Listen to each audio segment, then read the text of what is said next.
Hello everyone, welcome back to the Mystery Channel 33. I'm here to help solve more missing women, children, and men cases. And also to give the deceased individuals rest and peace, okay?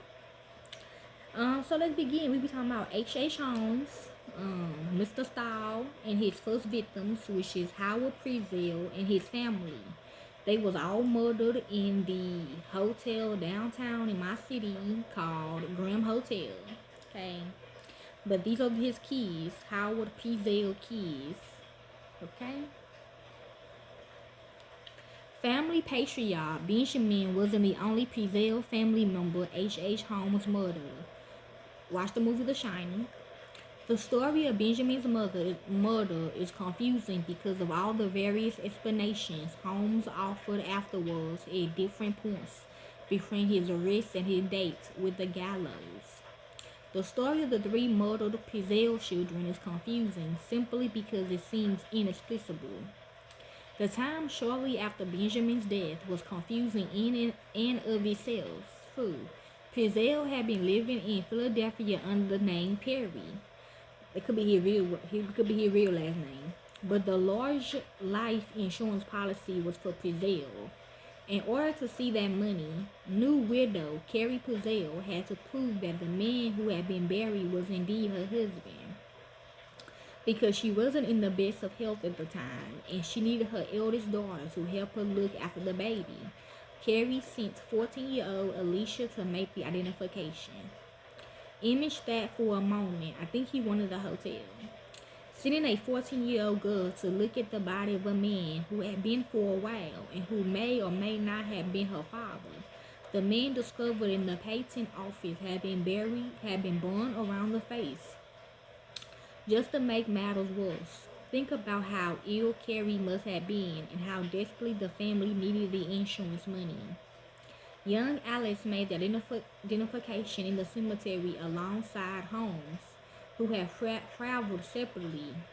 This was where Holmes loosened the knife from his own pocket to remove the identifiable rope on the back of Pitezel's neck, a move that apparently even the men charged with the disinterment couldn't bring themselves to do.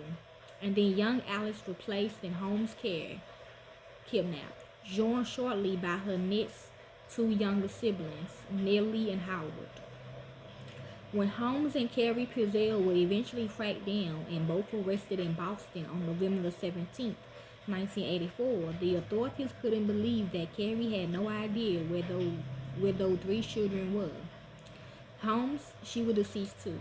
Holmes had convinced Carrie to send the other two along while she visited her parents, so she wouldn't be overburdened, and then kept moving Carrie and her two children from city to city around the Midwest states and even into Canada.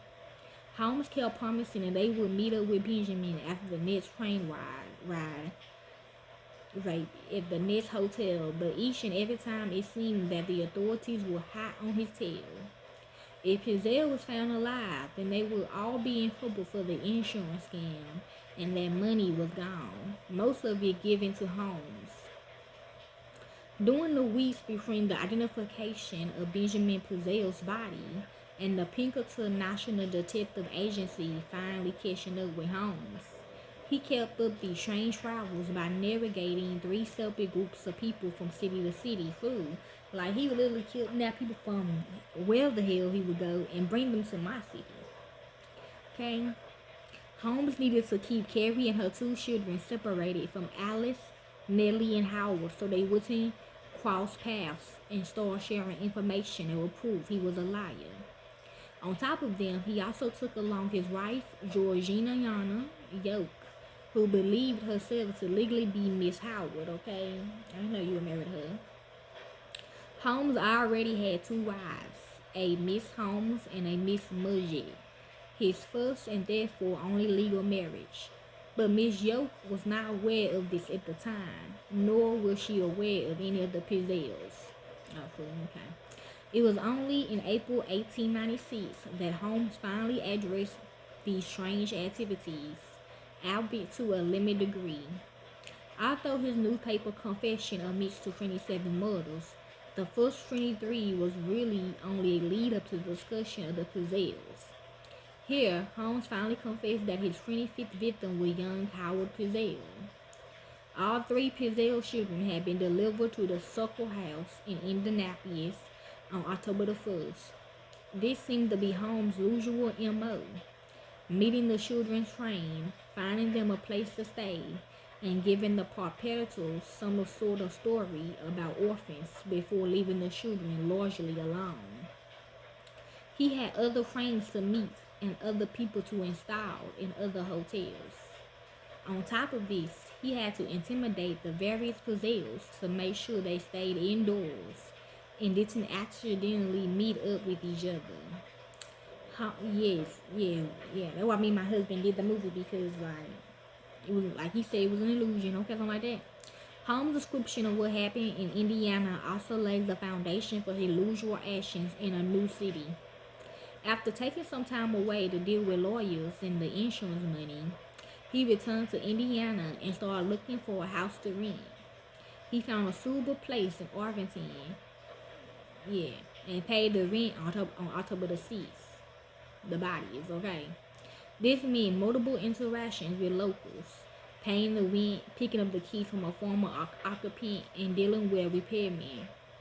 Then on the 7th, he interacted with yet another local, stopping by the Irvington drugstore, not only but twice, to pick up lethal drugs. Even though he was a physician, Holmes apparently believed he hasn't picked up the proper dosage on his first trip. Okay. It seems that Howard, the youngest of the three Pitezel's in that group, was too much for Holmes to handle. I'm hearing yes. He, of course, missed his parents and had been continually left alone with his sisters in strange places before being moved along to the next room. Yeah, I think down there, I think in the building, there is like a little lock thing down there where he would have them tied up and shit, okay? He, of course, okay. Holmes apparently decided to murder Howard first because the boy ignored him. Because he's a boy, you know. They like to fight back. He brought Howard to a rented house, poisoned him, cut up his body, and proceeded to burn it with a little feeling as though it had been an inanimate object. I'm hearing food. Yes. When you go in there, that's all y'all gonna see. What Holmes could not burn, he buried in the basement. Then he went back to pick up the girls, see? And began moving them all to the next city. There are so many unanswered questions about Holmes' actions and his motives throughout the autumn of 1894. So many of his other murders, confessed or real, centered around more understandable circumstances. Yes, Brad the one actually like played places with him, like put his spirit in him or some shit like that. Holmes killed his mistresses when they became tiresome. I mean, yes, and other people for their money. He had something very clear to gain from each of these deaths. Benjamin Purcell's included. So the insurance money is they money, like they real money, like how much they worth. Okay, as a life. Okay, that's what that mean as well.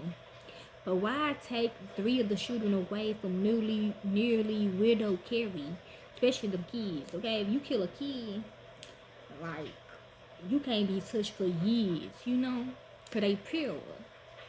Okay. But why take three of the children away from nearly widow Carrie and keep them alive for so long, having to pay for them and worry that they might see their mother? If Holmes had planned on killing them from the beginning, then surely there was an easier way for him to have done it, okay? After Howard's death, Holmes explained the boy's absence to his sisters in some way before moving them to the fort, where he secured another house. This one would not lose for murder. He next moved his various captives along to Toronto and the sites of his final murders. Okay? So that's the case of the Purcell's family. If you like to hear more into this case, y'all can. I don't do it for the fame of the money. I do it because it's what I love to do. To the real families of the victims, corporate America will set y'all up. Okay? So they ain't got no family though. So y'all can keep it, okay? Thank y'all. Be safe.